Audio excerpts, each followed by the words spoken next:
शिव पिया साथ है,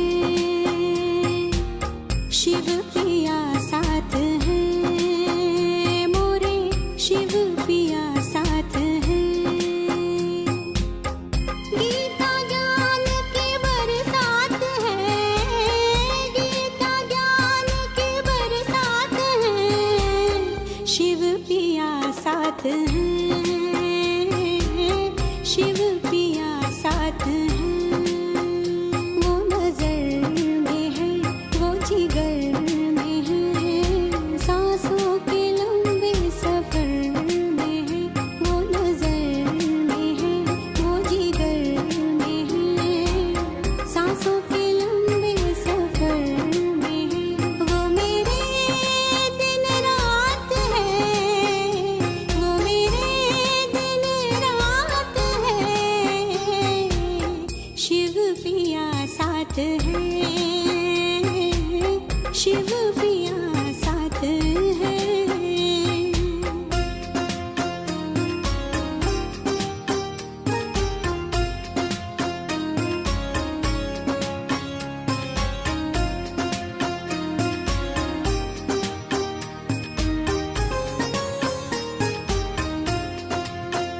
ये गंगा जल तन मैले धोए, मन उजले तो प्रभु ज्ञान से होए। गंगा जल तन मैले धोए, मन उजले तो प्रभु ज्ञान से हो।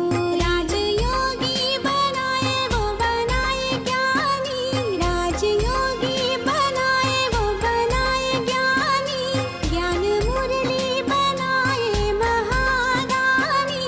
लेने आए भिखारी तेरे हाथ है, शिव पिया साथ है, मोरे शिव पिया साथ है।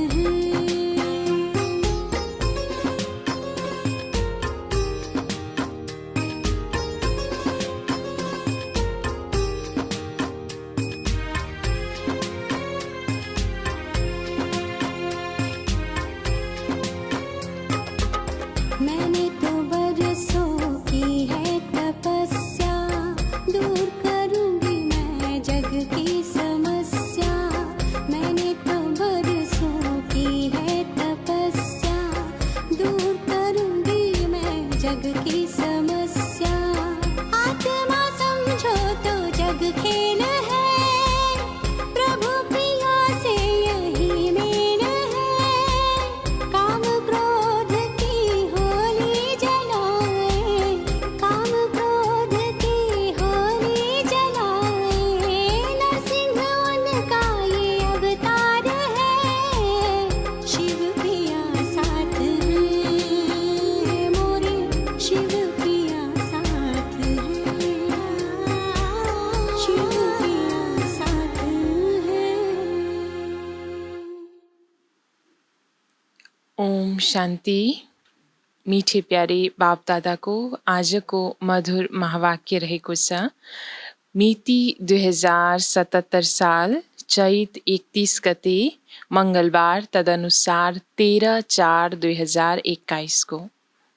मीठे प्यारे बाबा हामीलाई आज मुख्य सारमा बताउनुहुन्छ, मीठे बच्चे, बाबा जो हुनुहुन्छ, जस्तो हुनुहुन्छ, तिमी बच्चाहरूमा पनि नम्बरवारले चिन्छन्।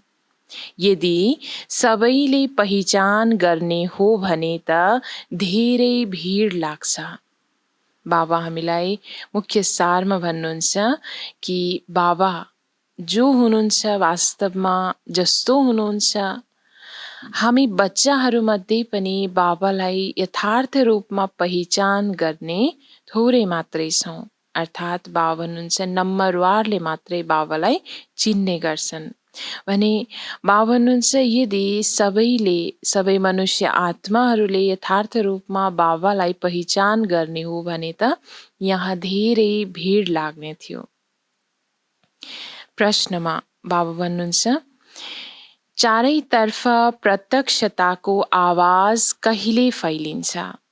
चारैतर्फ प्रत्यक्षताको आवाज कहिले फैलिन्छ? बाबा उत्तरमा बताउनुहुन्छ, 1 नम्बरमा जब मनुष्यलाई थाहा हुन्छ स्वयं भगवान यस पुरानो दुनियाँको विनाश गराएर नयाँ दुनियाँ स्थापना गर्न आउनु भएको छ। बाबा उत्तर 1 मा बताउँदै हुनुहुन्छ कि चारैतर्फ प्रत्यक्षताको आवाज कहिले फैलिन्छ त भन्दा जब मनुष्य आत्माहरूलाई थाहा हुन्छ कि स्वयं भगवान यस पुरानो दुनियाँलाई विनाश गराएर नयाँ दुनियाँको स्थापना गर्न यस धरामा आउनु भएको छ। अर्को 2 नम्बरमा उत्तरमा रहेको छ हामी सबैको सद्गति गर्ने बाबा हामीलाई भक्तिको फल दिन आउनु भएको छ। यो निश्चय भएमा प्रत्यक्षता हुन्छ, चारैतर्फ हलचल मचिन्छ। अर्को उत्तरमा बाबा बताउँदै हुनुहुन्छ कि जब हामी सबैको सद्गति गर्नेवाला एक बाबा आउनु भएको छ यस धरामा सम्पूर्ण आत्माहरूलाई भक्तिको फल प्रदान गर्न, यो जब सन्देश हरेक आत्मालाई थाहा हुन्छ र यो कुरामा जब हर आत्मालाई निश्चय बसेको हुन्छ तब बाबा भन्नुहुन्छ प्रत्यक्षता चारैतर्फ हुने गर्छ भने बाबा भन्नुहुन्छ चारैतर्फ त्यो समयमा हलचल मचिन्छ। गीत साझ जो पिया के साथ है उनके लिए ज्ञान की बरसात है। ओम शान्ति। बच्चाहरूले गीतका 2 लाइन सुन्यौ जो पियाको साथमा छन्। अब पिया को हुनुहुन्छ? सबै आत्माहरूको एक प्रियतम बाबा हुनुहुन्छ। यो दुनियाँले जान्दैन। धेरै बच्चाहरू छन् तर उनीहरूमा पनि धेरै छन् जसले जानेका छैनन् कुन विधिले बाबालाई याद गर्नुपर्छ। त्यो याद गर्न आउँदैन। बाबा बताउनुहुन्छ कि हामी बच्चाहरू जसलाई ज्ञान मिलेको छ हामी मध्ये पनि कतिलाई यथार्थ रूपमा बाबाको सही परिचय थाहा छैन, अर्थात् बाबालाई राम्रोसँग चिनेका छैनन्, नम्बरवार चिनिरहेका छन् र एक बाबाको यादमा सही रूपमा रहन सक्दैनन्, घरिघरि भुल्छन्। बाबा सम्झाउनुहुन्छ प्यारा बच्चाहरू आफूलाई आत्मा सम्झ, हामी बिन्दु हौं। बाबा ज्ञानको सागर हुनुहुन्छ, उहाँलाई नै याद गर्नु छ। एक बाबा जो ज्ञानको सागर हुनुहुन्छ उहाँलाई नै याद गर्नु छ। यो हरेक आत्मालाई निश्चय हामी बच्चाहरूले दिलाउनु छ। यादको अभ्यास गर्ने यस्तो आदत बनाऊ जसबाट याद टिकोस्। अन्तिममा यही याद रहोस् म आत्मा हुँ, शरीर त छ तर यो ज्ञान बुद्धिमा राख्नु छ म आत्मा हुँ। यो शरीर छँदा छँदै नै हामीले आफ्नो सत्य आत्माको स्वरूपको स्मृतिमा टिक्नु छ कि साँच्चीकै म त आत्मा हुँ। यो शरीर त छ तर यसको मालिक म आत्मा हुँ। बाबाको निर्देशन मिलेको छ म जो हुँ त्यस रूपमा बिरलै कसैले याद गर्छन्। धेरै बच्चाहरू देह अभिमानमा आउँछन्। बाबाले सम्झाउनु भएको छ जसलाई पनि जबसम्म बाबाको परिचय दिँदैनौ तबसम्म केही पनि बुझ्न सक्दैनन्। जबसम्म यथार्थ बाबाको सत्य परिचय कसैलाई हामी दिँदैनौँ भने अरू कुराहरूले मात्रै उनीहरूले सत्य ज्ञानलाई बुझ्न सक्दैनन्। पहिला त उनीहरूलाई यो थाहा होस् उहाँ निराकार हाम्रो बाबा गीताको भगवान हुनुहुन्छ। उहाँ नै सबैको सद्गति दाता हुनुहुन्छ। उहाँले यस समयमा सद्गति गर्ने पाठ खेलिरहनु भएको छ। यस पोइन्टमा निश्चय बुद्धि हुने हो भने फेरि जति पनि साधु सन्त आदि छन् सबै 1 सेकेन्डमा आउने छन्। जुन कुरा बाबा बताउँदै हुनुहुन्छ हरेक आत्मालाई यो सन्देश दिनु छ हामीले कि एक निराकार बाबा नै हुनुहुन्छ जो गीताको भगवान हुनुहुन्छ, जो सबैको सद्गति दाता हुनुहुन्छ। उहाँ अहिलेको यो समयमा सङ्गम युगको घडीमा हामी सम्पूर्ण आत्मालाई सद्गति दिनको लागि यस धरामा आउनु भएको छ, पाठ खेलिरहनु भएको छ। यो सत्य ज्ञान, यो सत्य सन्देश जब हरेक आत्मालाई दिन्छौँ र यो कुरामा जब निश्चय हुन्छ भने बाबा भन्नुहुन्छ उनीहरू तब आउनेछन्। यहाँ ठुलो हङ्गामा मच्चिन्छ। अहिले थाहा होस् कि यो दुनियाँ विनाश हुनेवाला छ। यो कुराको निश्चय हुने हो भने मुम्बईदेखि लिएर आबुसम्म क्यू लाग्नेछ। तर यति छिटो कसैलाई निश्चय हुन सक्दैन। तिमीलाई थाहा छ विनाश हुनु छ। यी सबै घोर निन्द्रामा सुति नै रहन्छन्। अहिले हामीलाई निश्चय भएको छ कि साँच्चै कि अब विनाश त हुनु नै छ। दुनियाँको सबै आत्माहरू त घोर अज्ञानताको निन्द्रामा सुतिरहेका छन्। फेरि अन्त्य समयमा तिम्रो प्रभाव निस्कन्छ। बाबा भन्नुहुन्छ अन्त्य समयमा अवश्य पनि हामी जो ज्ञानी आत्मा, योगी आत्माहरूको प्रभाव दुनियाँमा निस्किन्छ। प्रत्यक्षता अवश्य हुनु छ। सानीमाको घर होइन जुन यस कुरामा निश्चय होस्। गीताको भगवान परमपिता परमात्मा शिव हुनुहुन्छ। बाबा बताउँदै हुनुहुन्छ ती सहज कसैले निश्चय गर्न सक्दैनन् कि स्वयं पिता परमात्मा निराकार हुनुहुन्छ, जो परमपिता परमात्मा स्वयं शिव हुनुहुन्छ भनेर। यो कुरा प्रसिद्ध हुने हो भने सारा दुनियाँमा आवाज हुन्छ। अहिले त तिमीले एकलाई सम्झाउँछौ भने अर्काले भन्छ तिमीलाई जादु लागेको छ। यो वृक्ष धेरै विस्तारै बढ्नु छ। अहिले थोरै समय छ, फेरि पनि पुरुषार्थ गर्नमा हर्जा छैन। बाबा बताउनुहुन्छ अब समय त थोरै मात्रै बाँकी छ, त्यही पनि अहिलेको यो थोरै समय अवधिमा पनि पुरुषार्थ अवश्य गर्नु छ। तिमीले ठुला ठुला मानिसहरूलाई सम्झाउँछौ तर उनीहरूले कहाँ बुझ्छन् र? बच्चाहरूमध्ये पनि कतिले यस ज्ञानलाई बुझ्दैनन्।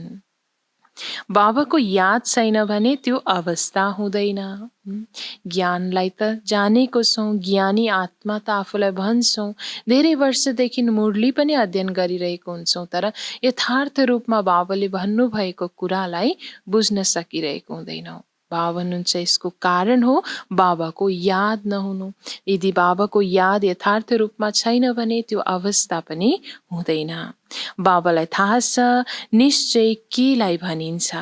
अहिले त कोही 1-2% पनि मुस्किलले बाबालाई याद गर्छन्। बस्न त यहाँ बसेका छन्, बाबासँग त्यो प्रेम हुँदैन। यसमा प्रेम चाहिन्छ, तकदीर हुनुपर्छ। एक बाबाको याद गर्नको लागि यथार्थ रूपमा सच्चा स्नेह, त्यो प्रेम बाबाको साथमा हाम्रो हुनुपर्छ। बाबा भन्नुहुन्छ यसको लागि पनि ठुलो भाग्य चाहिन्छ।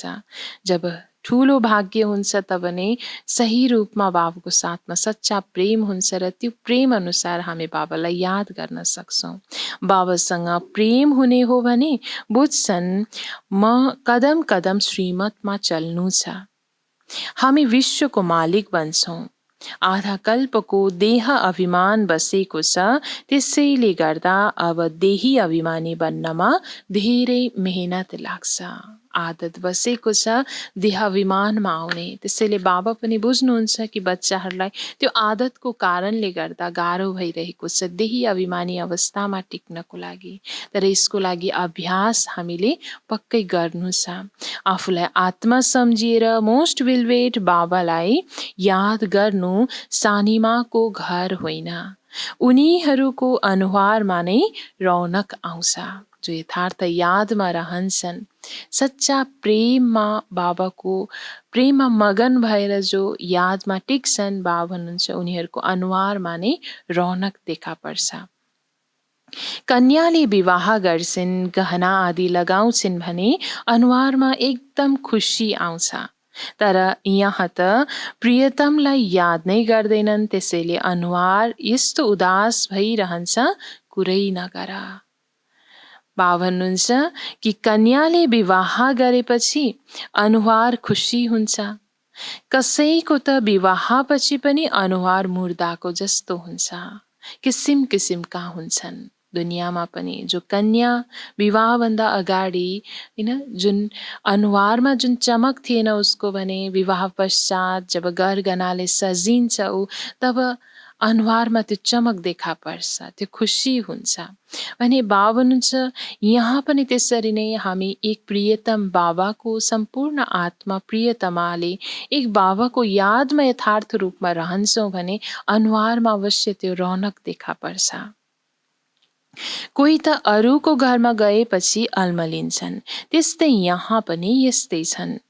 बाबालाई याद गर्न मेहनत छ। यो गायन अन्त्यको हो। अतीन्द्रिय सुख गोपी बल्लभको गोप गोपिनीहरूसँग सोधा। अन्त्य समयमा हर आत्मालाई जस्तो सुकै अवस्था भए तापनि हामीलाई विशेष एक निराकार शिव बाबाको नै यादमा हामी रहने गर्छौँ। त्यो अवस्था पक्का हाम्रो हुन्छ। बाबा हुनुहुन्छ त्यो अन्त्य समयको गायन हो कि अतीन्द्रिय सुख कस्तो हुन्छ भनेर सोध्नु छ भने जस्तो सुकै दुःखको माहौलमा पनि अतीन्द्रिय सुखको अनुभूति गर्नेवाला गोपी वल्लभको गोप गोपिनीहरूसँग सोधा भन्ने यो प्रसङ्ग यो गायन भनेको अन्त्य समयको हो भन्नुहुन्छ बाबा। आफूलाई गोप गोपिनी सम्झिनु र निरन्तर बाबालाई याद गर्नु त्यो अवस्था हुन्छ। बाबाको परिचय सबैलाई दिनु छ। बाबा आउनु भएको छ, उहाँले वर्षा दिइरहनु भएको छ।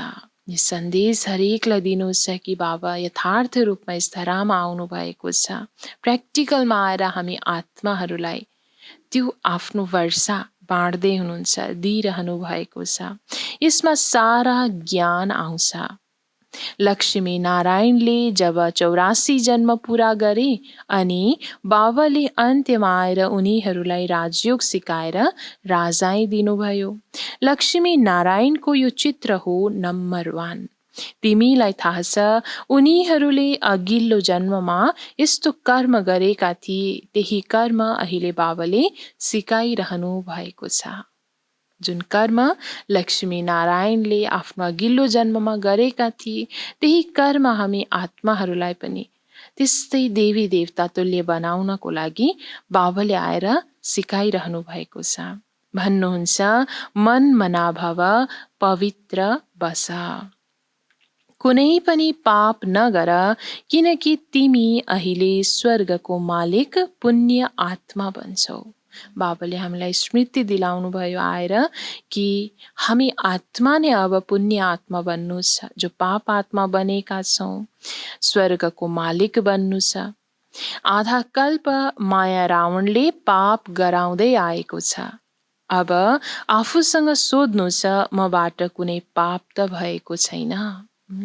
आफ्नो दिलमा आफैले आफैलाई सोध्नु छ यी प्रश्नहरू कि कतै मबाट कुनै पाप त भइरहेको छैन, पुण्यको काम गरिरहेको छु, अन्धाको लट्ठी बनेको छु। जब आफ्नो तेस्रो नेत्र ज्ञानको बाबाले खोलिदिनु भएको छ भने हामीले अन्य कति आत्माहरूको खोलेको छौँ, अर्थात् अन्धाको लट्ठी कति बनेको छौँ, पुण्य आत्मा कसरी बनिरहेको छौँ, पुण्यको कामबाट के भइरहेको छ, यो आफैले आफैलाई हामीले सोध्नु छ। बाबा भन्नुहुन्छ मन मना भावा, मनमा नै यो चिन्तन गर, मनन गर भन्नुहुन्छ बाबा। यो पनि सोध्नुपर्छ मन मना भावा कसले भन्यो? उनीहरूले भन्छन् कृष्णले भने। गीतामा भनिएको छ मन मना भव, यो अक्षर कसले भन्यो त भनेर जब प्रश्न राख्छौँ हामी भने भक्तिमा जो छन् उनीहरूले भन्ने गर्छन् कि कृष्णले भने। तिमीले मान्छौ परमपिता परमात्मा शिवले भन्नुभयो। रात दिनको फरक छ। शिव जयन्तीको साथै गीता जयन्ती हुन्छ, गीता जयन्तीको साथै कृष्ण जयन्ती हुन्छ।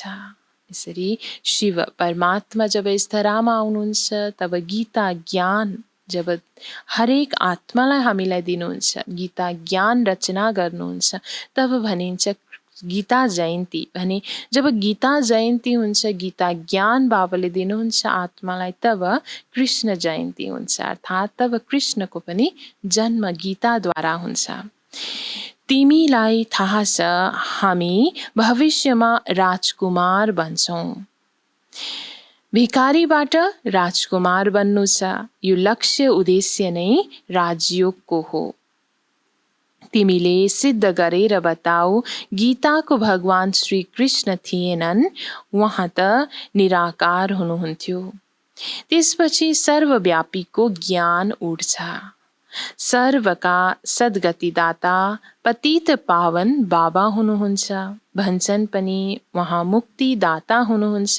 फेरि सर्वव्यापी भनिदिन्छन्। एकातर्फ भनिन्छ कि सम्पूर्ण आत्मालाई मुक्ति दिनेवाला मुक्तिदाता एक हुनुहुन्छ बाबा भनेर, तर अर्कोतर्फ फेरि उही भगवानलाई सर्वव्यापी भनिदिन्छन्।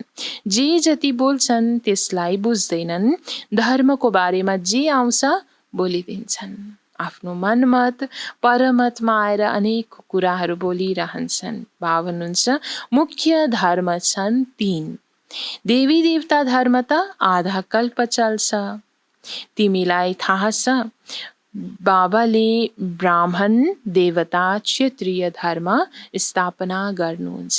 एकैसाथ बाबा यस धरामा आएर कि त एक साथ नै 3 धर्मको स्थापना गर्नुहुन्छ, ब्राह्मण धर्म, देवता धर्म र क्षत्रिय धर्म।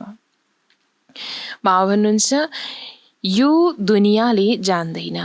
उनीहरूले त सत्ययुगको नै लाखौं वर्ष अवधि भनिदिन्छन्। आदि सनातन देवी देवता धर्म हो सबैभन्दा उच्च, तर यिनीहरूले आफ्नो धर्मलाई भुलेर अधार्मिक बनेका छन्। आफ्नो सत्य धर्मलाई भुलेर अहिले आत्मा कि त सत्य देवी देवता धर्मको भए तापनि आधार्मिक बनेको छन्। बाबा भन्नुहुन्छ क्रिश्चियनहरूले आफ्नो धर्मलाई छोड्दैनन्। उनीहरूले जानेका छन् क्राइस्टले हाम्रो धर्म स्थापना गर्नुभएको थियो। इस्लामी, बौद्धी, फेरि क्रिश्चियन यी हुन् मुख्य धर्महरू। बाँकी त साना साना धेरै छन्। कहाँबाट वृद्धि भयो यो कसैले जान्दैन। मोहम्मद आएको अहिले थोरै समय भएको छ। इस्लामी पुरानो हो। मोहम्मदद्वारा मुस्लिम धर्मको स्थापना भएको धेरै वर्ष भएको छैन। बाबा भन्नुहुन्छ कलियुगभित्र नै भएको हो, तर इस्लामिक धर्मको स्थापना त पहिला नै भएको थियो। क्रिश्चियन पनि प्रसिद्ध छ। बाँकी त कति छन्। सबैका आआफ्ना धर्म छन्। आफ्नो भिन्न भिन्न धर्म, भिन्न भिन्न नाम छन्, त्यसैले अल्मलिन्छन्। यो जानेका छैनन् मुख्य धर्मशास्त्र 4 छन्। यसमा डिटिजम, ब्राह्मणिजम पनि आउँछन्। बाबा भन्नुहुन्छ ब्राह्मण सो देवता, देवता सो क्षत्रिय, यो कसैलाई थाहा छैन। गायन गर्छन् ब्राह्मण देवताय नमः। परमपिताले ब्राह्मण देवता क्षत्रिय धर्म स्थापना गर्नुभयो। शब्द छन् तर पढ्छन् यसरी मानौ सुगा। यो भक्तिमा पनि शब्दहरू लेखिएको छ ब्राह्मण देवता क्षत्रिय भनेर, तर भक्तिमा कुनै ज्ञान नभएको कारणले गर्दा अज्ञानतावश पढ्छन् यसरी मानौ सुगा समान। बाबा भन्नुहुन्छ रटिने रहन्छन् तर अर्थ केही पनि जान्दैनन्। यो काँडाको जङ्गल हो। भारतवर्ष फूलको बगैँचा थियो, यो पनि मान्छन्, तर त्यो कहिले, कसरी, कसले बनाउनु भयो, परमात्मा के चीज हो यो कसैले जान्दैन। भगवान हुनुहुन्छ। भगवानले त्यो बगैँचा स्थापना गर्नुभएको छ। त्यो फूलको बगैँचाको भगवान भगवान हुनुहुन्छ भन्ने त्यो पनि जानेका छन्, मान्ने गर्छन्, तर बाबा भन्नुहुन्छ कहिले, कसरी र कसको आधारद्वारा कसले बनाउनुहुन्छ, परमात्मा को हुनुहुन्छ, यो यथार्थ ज्ञान कसैलाई छैन। बाबा भन्नुहुन्छ त्यसैले अनाथ भए नि, त्यसैले यी लडाईँ झगडा आदि हुन्छन्। आफूलाई नचिन्नुको कारण, पिता परमात्मालाई नचिन्नुको कारण, आपसमा हाम्रो नाता के छ यो नजान्नुको कारणले गर्दा नै बाबा भन्नुहुन्छ दुनियाँमा अनेक लडाईँ झगडा भइरहन्छ। केवल भक्तिमा खुसी भइरहन्छन्। अहिले बाबा आउनु भएको छ उज्यालो बनाउन, सेकेन्डमा जीवन मुक्ति बनाइदिनुहुन्छ। ज्ञान अंजन सद्गुरु दिया, अज्ञान अन्धेरे विनाश। जब ज्ञानको अञ्जन स्वयं सद्गुरु आएर हामीलाई दिनुहुन्छ भने दृष्टिमा भएको जुन अज्ञानता छ त्यो अज्ञानता रूपी अन्ध्यारो विनाश भएर जान्छ। अहिले तिमीलाई थाहा छ हामी उज्यालोमा छौँ। बाबाले तेस्रो नेत्र दिनुभएको छ। अहिले हामी अति भाग्यशाली छौँ जो बाबाले हामीलाई उज्यालोमा ल्याउनु भएको छ, अर्थात् ज्ञानको तेस्रो नेत्र हामीलाई मिलेको छ। हुन त देवताहरूको तेस्रो नेत्र देखाउँछन् तर अर्थ जानेका छैनन्। वास्तवमा तेस्रो नेत्र तिम्रो छ। बाबा बताउनुहुन्छ देवी देवताहरूको तेस्रो नेत्र त देखाइएको छ तर उनीहरूको वास्तवमा ज्ञान उनीहरूलाई नभएको हुने। त्यो समयमा वास्तवमा सत्ययुगी दुनियाँमा देवी देवताहरूलाई त्यो सत्य ज्ञानको पहिचान हुँदैन। त्यसैले बाबा भन्नुहुन्छ तेस्रो नेत्र त तिमी ब्राह्मणहरूको हो। उनीहरूले फेरि भनिदिएका छन् देवताहरूलाई, गीतामा ब्राह्मणहरूको कुनै कुरा छैन। त्यसमा त फेरि कौरव पाण्डव आदिको लडाईँ घोडागाडी आदि लेखिदिएका छन्। केही पनि बुझ्दैनन्। महाभारत लडाईँको अनेक चित्रहरू तयार गरिएको हुन्छ। त्यही अनुसार कथामा लेखिएको हुन्छ कि त्यो समयमा महाभारत लडाईँमा कौरव सेना पाण्डव सेना आदिको लडाईँ भएको थियो, जहाँ घोडा गाडी अनेक थियो भनेर भनिन्छ। तर अर्थ केही पनि बुझ्दैनन्। तिमीले सम्झायो भने भन्छन् तपाईहरू शास्त्र आदिलाई मान्नुहुन्न। तिमीले भन्न सक्छौ हामीले शास्त्रलाई मान्छौँ, किन नमान्ने? जानेका छौँ यी सबै भक्ति मार्गका सामग्री हुन्। गाइन्छ ज्ञान र भक्ति। जब रावण राज्य हुन्छ अनि भक्ति सुरु हुन्छ। देवताहरू वाम मार्गमा गएर धर्मभ्रष्ट र कर्मभ्रष्ट बन्छन्। त्यसैले अहिले हिन्दू भनिदिएका छन्। बाबाले हामी बच्चाहरूलाई याद दिलाउँदै हुनुहुन्छ हिन्दू भन्नुको अर्थ के हो र यो कुरा अन्य आत्माहरूलाई पनि हामीले सम्झाउनु छ कि जब देवी देवताहरू नै वाम मार्गमा तल झर्दै जान्छन्, जब आफ्नो धर्मभ्रष्ट कर्मभ्रष्ट भएको महसुस हुन्छ भने आफूलाई देवी देवता धर्मको नभनेर हिन्दू धर्मको भनिदिन्छन्। पतित बनेका छन्। पतित कसले बनायो? रावणले। रावणलाई जलाउँछन् पनि सम्झन्छन् यो परम्परादेखि चलिआएको हो। त्यो थाहा पनि छ रावणलाई जलाउनु पर्छ भनेर। कहिलेदेखि जलाउँदै आएको भन्दा परम्परादेखि चलिआएको हो भन्ने गरिन्छ। तर सत्य युगमा त रावण राज्य नै थिएन। केही पनि बुझ्दैनन्। मायाले बिल्कुलै पत्थर बुद्धि बनाइदिएको छ। पत्थरबाट पारस बाबाले नै बनाउनुहुन्छ। मायाले पत्थर बुद्धि बनाइदिएको छ भने अब पत्थर बुद्धिबाट पारस बुद्धि बनाउनेवाला त एक बाबा नै हुनुहुन्छ। जब कलयुगमा आउनुहुन्छ अनि त आएर स्वर्णिम युग स्थापना गर्नुहुन्छ। बाबा सम्झाउनुहुन्छ फेरि पनि धेरै मुस्किलले कसैको बुद्धिमा बस्छ। यति प्यारले यति यथार्थ रूपमा स्पष्ट रूपमा बाबाले हामीलाई सम्झाउँदै हुनुहुन्छ एक एकवटा कुरा र पनि बाबा भन्नुहुन्छ मुस्किलले कसैको बुद्धिमा यो ज्ञानको कुराहरू बस्न जान्छ। तिमी कुमारीहरूको अहिले विवाह हुन्छ। तिमीलाई पटरानी बनाउनुहुन्छ।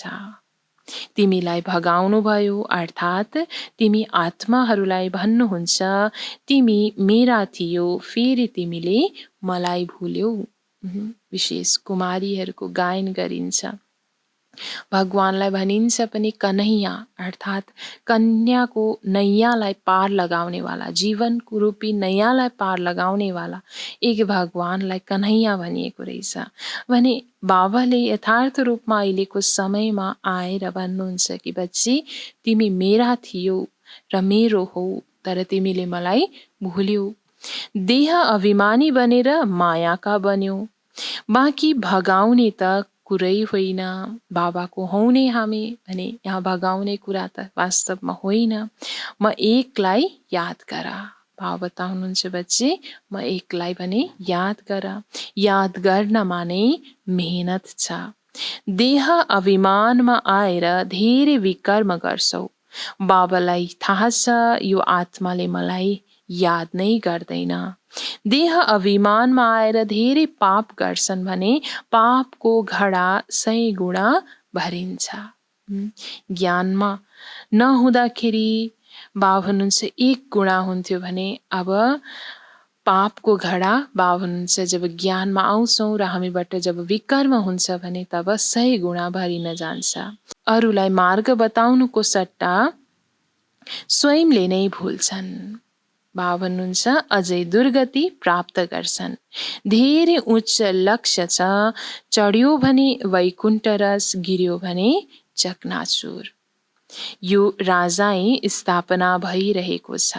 बाबा भन्नुहुन्छ कि यो समयमा अहिले जसले ज्ञानको जब ज्ञानलाई धारण गरेर आफ्नो उचाइमा जान्छ, पुरुषार्थको उचाइमा भने तब उसले वैकुण्ठको मिठो रस चाख्न पाउँछ। तर बाबा भन्नुहुन्छ जो गिर्छ आफ्नो विकर्मद्वारा ऊ चकनाचुर हुन जान्छ। अहिलेको समयको नै यो गायन हो। बाबा भन्नुहुन्छ यो राजाई अहिले स्थापना भइरहेको छ, जुन राजाईमा हरेक पदको आत्माहरू तयार भइरहेका छन्। यसमा हेर कति फरक छ। कोही त पढेर आकाशमा चढ्छन्, कोही जमिनमा नै रहन्छन्। बुद्धि डल भयो भने पढ्न सक्दैनन्। कसैले भन्छन् बाबा मैले कसैलाई सम्झाउन सक्दिन। भन्छु ठिक छ, आफूलाई आत्मा सम्झेर म बाबालाई याद गर्यो भने म तिमीलाई सुख दिन्छु, तर याद नै गर्दैनन्। बाबा बताउनुहुन्छ कोही बच्चाहरूले भन्ने गर्छन् बाबालाई कि बाबा म त कसैलाई सम्झाउनै सक्दिन, ज्ञान सुनाउनै सक्दिन। त बाबा त्यसमा भन्नुहुन्छ ठिक छ, आफूलाई आत्मा सम्झेर म बाबालाई याद गर। त्यति मात्रै गर्छौ भने पनि म तिमीलाई सुखको वर्षा दिनेछु। तर बाबा भन्नुहुन्छ यादमा पनि रहन सक्दैनन् बच्चाहरू। याद गर्ने हो भने अरूलाई याद दिलाइरहन्छन्। यादबाट अवश्य पनि ज्ञान सुनाउनको लागि हामीलाई बल मिल्छ। अनुभवको कुराहरू अरूलाई हामीले सुनाउन सक्छौँ, याद दिलाउन सक्छन् अरूलाई पनि। बाबा भन्नुहुन्छ त बाबालाई याद गर्ने हो भने पाप नष्ट हुने थियो। उहाँको याद बिना तिमी सुखधाम जान सक्दैनौ। एक बाबाको याद बिना पवित्र नबनिकन हामी सुखधाम जान सक्दैनौ। 21 जन्मको वर्षा निराकार बाबाबाट मिल्न सक्छ। बाँकी त सबै अल्पकालको सुख दिनेहरू हुन्। कसैलाई रिद्धि सिद्धिद्वारा बच्चा मिल्यो वा आशीर्वादबाट लटरी मिल्यो भने विश्वास बसिहाल्छ। कसैलाई 2-4 करोड फाइदा भयो भने धेरै महिमा गर्छन्, तर त्यो त हो अल्पकालको लागि। कहिले मिल्छ कहिले फेरि गुमाउने हो, त्यो ठेगान हुँदैन। अल्पकालको लागि हरेक कुरा दुनियाँमा मिलिरहेको छ। त बाबा भन्नुहुन्छ 21 जन्मको लागि हेल्थ वेल्थ त मिल्न सक्दैन नि, तर मनुष्यले जानेका छैनन्। दोष पनि दिन सकिँदैन। अल्पकालको सुखमा नै खुसी हुन्छन्। बाबाले तिमी बच्चाहरूलाई राजयोग सिकाएर स्वर्गको बादशाही दिनुहुन्छ। अहिलेको समयमा हामी बच्चाहरूलाई त बाबाले राजयोग सिकाएर नयाँ दुनियाँ स्वर्गको बादशाही दिँदै हुनुहुन्छ। कति सहज छ। कसैले त बिल्कुलै सम्झाउन सक्दैनन्। कसैले बुझ्छन् पनि, तर योग पुरा नहुने भएकोले कसैलाई तीर लाग्दैन। बाबा भन्नुहुन्छ ज्ञान त छ, सम्झाउन पनि सक्छन्, सम्झाउने गर्छन्, तर बच्चाहरूमा योगको धार जब हुँदैन तब तीर पनि लाग्दैन। देह अभिमानमा आउनाले केही न केही पाप भइरहन्छ। योग नै मुख्य हो। त्यसैले बाबा भन्नुहुन्छ आफ्नो देह अभिमानलाई मेटाउनको लागि, देही अभिमानी अवस्थामा रहनको लागि, यो अभ्यासलाई पक्का गर्नको लागि मुख्य कुरा आवश्यक छ योगको। तिमी योग बलद्वारा विश्वको मालिक बन्छौ। प्राचीन योग भगवानले सिकाउनु भएको थियो, न कि श्री कृष्णले। स्वयं निराकार शिव बाबा स्वयं भगवान आएर अहिले हामी बच्चाहरूलाई सिकाउँदै हुनुहुन्छ, न कि कोही देवता श्री कृष्णले सिकाउने हो। यादको यात्रा धेरै राम्रो छ। तिमीले नाटक हेरेर आयो भने बुद्धिमा सारा कुरा सामुन्ने आउँछ। कसैलाई बताउन समय लाग्छ। यो पनि त्यस्तै हो, बीज र वृक्ष। यो चक्र धेरै स्पष्ट छ। शान्तिधाम, सुखधाम, दुःखधाम सेकेन्डको काम हो नि, तर याद रहे त हो नि। बाबाले हामीलाई ज्ञानको पोइन्टहरू यसरी सम्झाउनु भएको छ, मानौ कहानी समान। अनि यो कहानीलाई जब हामीले मन बुद्धिमा स्पष्ट रूपमा अभ्यास गर्छौँ, मनन चिन्तन गर्छौँ भने अवश्य पनि हामीलाई हरेक ज्ञानको कुराहरू स्पष्ट आउन जान्छ। याद गर्न सेकेन्ड पनि लाग्दैन। बाबा भन्नुहुन्छ मुख्य कुरा हो बाबाको परिचय। त ज्ञानको मध्ये पनि सबैभन्दा मुख्य कुरा हो बाबाको परिचय। स्वयंले पनि जान्नु, अरूलाई पनि दिनु। बाबा भन्नुहुन्छ मलाई याद गरेमा तिमीले सबै कुरा जान्नेछौ। बाबालाई यथार्थ रूपमा जब हामीले याद गर्छौँ भने एक एक कुरा बाबाले हामीलाई यादको बलद्वारा स्पष्ट गर्न सक्नुहुन्छ, र यादको बलद्वारा नै हामीले पनि आफूमा स्पष्ट भएर अरूलाई पनि स्पष्ट रूपमा सुनाउन सक्छौँ, बुझाउन सक्छौँ। अच्छा, शिव बाबाले तिमी बच्चाहरूलाई याद गर्नुहुन्छ, ब्रह्मा बाबाले याद गर्दैनन्। शिव बाबाले जान्नुहुन्छ मेरा सपुत बच्चाहरू को हुन्। सेवाधारी सपुत बच्चाहरूलाई त याद गर्छु। यिनले कहाँ कसैलाई याद गर्छन् र यिनको आत्मालाई त निर्देशन छ म एकलाई याद गर। ब्रह्म बाबा त कोही आत्माको अर्थात् कोही बच्चाहरूको यादमा रहनुहुन्न, अवश्य योगदान दिनुहुन्छ, तर पनि एक याद भनेको बाबाको साथमा नै ब्रह्म बाबाको पनि जुटेको थियो, र त्यही पुरुषार्थ अनुसार ब्रह्म बाबा सम्पूर्णतालाई हासिल गर्नुभयो, कर्मातीत अवस्थामा पुग्नुभयो भने बाबा भन्नुहुन्छ यिनको आत्मालाई त निर्देशन नै मिलेको छ, म एकलाई याद गर। त्यसैले बच्चाहरूले पनि कोही देहधारीलाई याद नगरेर, निमित्तलाई याद नगरेर एक बाबालाई नै याद गर्नु छ। अच्छा, मीठे मीठे सिक्किलिँदै बच्चाहरूप्रति माता पिता बाप दादाको याद प्यार एवं गुड मर्निङ। रुहानी बाबाको रुहानी बच्चाहरूलाई नमस्ते। हामी रुहानी बच्चाहरूको रुहानी बाबालाई गुड मर्निङ, नमस्ते बाबा, नमस्ते। धारणाको लागि मुख्य सार 1 नम्बरमा छ आज। भाग्यवान बन्नको लागि एक बाबासँग सच्चा प्रेम राख्नु छ। प्रेम गर्नु अर्थात् कदम कदम एकको नै श्रीमतमा चलिरहनु। धारणा 1 मा छ आज कि भाग्यवान बन्नको लागि एक बाबासँग सच्चा प्रेम राख्न जरुरी छ। जब सच्चा प्रेम हुन्छ तब नै बाबाको याद हामीलाई सहजै स्वतः नै आउन जान्छ। प्रेम गर्नु अर्थात् बाबा भन्नुहुन्छ कदम कदम एक बाबाको नै श्रीमतमा चलिरहनु। आफूबाट कुनै पनि विकर्म हुन नदिनु। सदा एक बाबाको श्रीमत अनुसार हर कर्म गर्नु। धारणा 2 मा सधैँ पुण्यको काम अवश्य गर्नु छ। सबैभन्दा ठुलो पुण्य हो सबैलाई बाबाको परिचय दिनु, बाबालाई याद गर्नु र सबैलाई बाबाको याद दिलाउनु। बाबा धारणा 2 मा आज भन्नुहुन्छ कि सधैँ पुण्यको काम अवश्य गर्नु छ, र त्यो पुण्यको काम बाबा भन्नुहुन्छ सबैभन्दा ठुलो पुण्य हो सबैलाई एक बाबाको सत्य परिचय दिनु, र बाबालाई याद पनि गर्नु छ, अरूलाई पनि याद दिलाउनु छ। यही पुण्यको कार्य हामीबाट सदैव पल पल भइरहोस्। वरदान बाबा आज हामीलाई दिनुहुन्छ, स्थूल कार्य गर्दा पनि मनसाद्वारा विश्व परिवर्तनको सेवा गर्ने जिम्मेवार आत्मा भव। स्थूल कार्य गर्दा पनि मनसाद्वारा विश्व परिवर्तनको सेवा गर्ने जिम्मेवार आत्मा भवको वरदान बाबा आज हामीलाई दिँदै हुनुहुन्छ। विस्तारमा बाबा भन्नुहुन्छ, कुनै पनि स्थूल कार्य गर्दा सदा यो स्मृति रहोस्, म विश्वको स्टेजमा विश्व कल्याणको सेवार्थ निमित्त हुँ। मलाई आफ्नो श्रेष्ठ मनसाद्वारा विश्व परिवर्तनको कार्यको धेरै ठुलो जिम्मेवारी मिलेको छ। यस स्मृतिले अलबेलापन समाप्त हुन्छ र समय पनि व्यर्थ जानबाट बच्छ।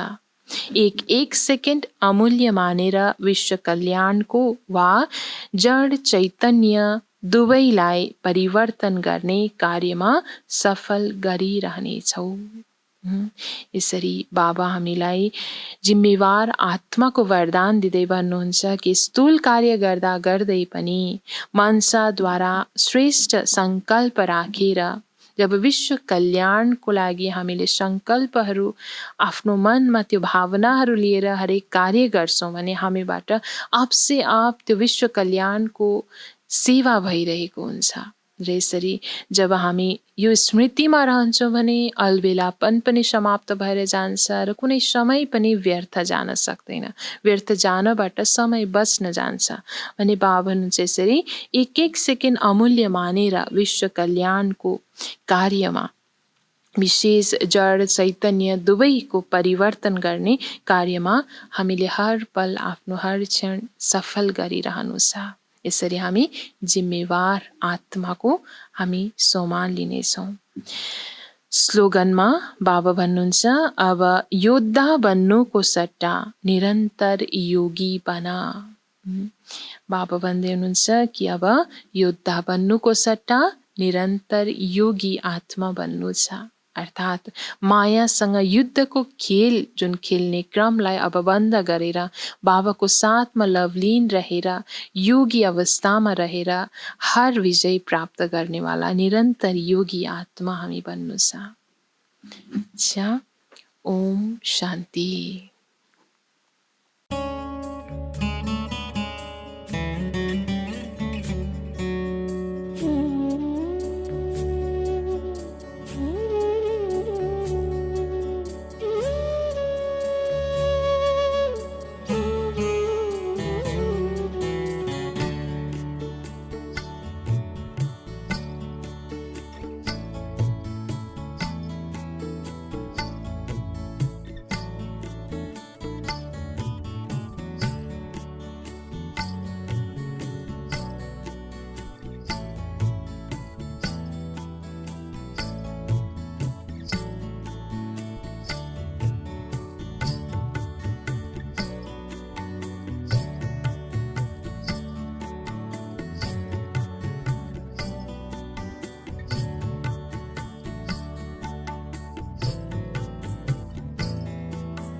सा